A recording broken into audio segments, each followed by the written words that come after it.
télé du triangle, la télévision qu'il vous fallait. Lundi ne sera pas mardi. Habillés en tenue de sport, bâton en main, ces athlètes venus de partout dans la capitale politique du Cameroun grimpent le mont Kolondom pour participer à la randonnée organisée par la section des jeunes de la fondation Future Hope.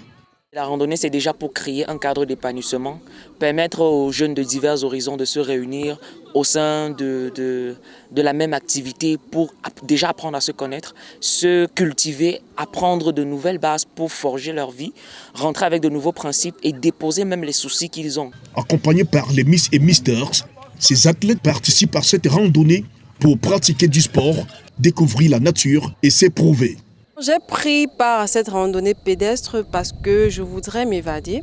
Il est important de pratiquer du sport car ça permet de déstresser, décompresser et de pouvoir montrer un certain esprit d'équipe et d'entrer en symbiose avec la nature qui est très important pour l'être humain. J'ai décidé de participer au mont, à l'ascension du mont ce samedi parce que déjà je suis le mister de la compétition Future Hope et ensuite parce que j'avais des difficultés dans ma vie, j'avais besoin d'éclaircies. Réglée comme le papier à musique, cette randonnée a plusieurs articulations.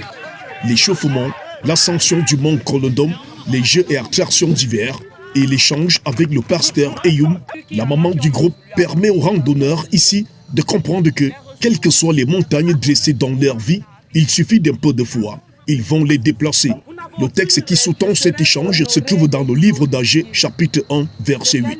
Je les ai plutôt conduits sur cette montagne qui se dresserait dans leur vie et qui, par les talents qu'il y a en eux, c'est-à-dire le bois que j'ai appelé ici ressources pour combattre la montagne dans leur vie, c'est les talents que Dieu a enfouis en eux.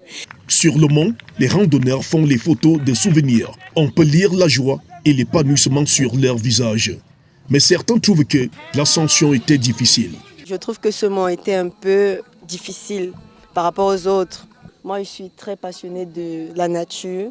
Du coup, avoir les arbres et tous les oiseaux, ça me fascine beaucoup. J'aime beaucoup, j'ai tout aimé. Future Hope a mis en projet de faire les 7 monts que compte Yaoundé. Chaque mois, un mont. Cela permet de se rapprocher de Dieu. C'est un moment de retrait, un endroit où il n'y a pas de bruit. On est concentré sur la nature, sur ce que Dieu dit. Ils en sont au 5e mont. Le 29 novembre, ils feront la randonnée sur le mont Bankolo.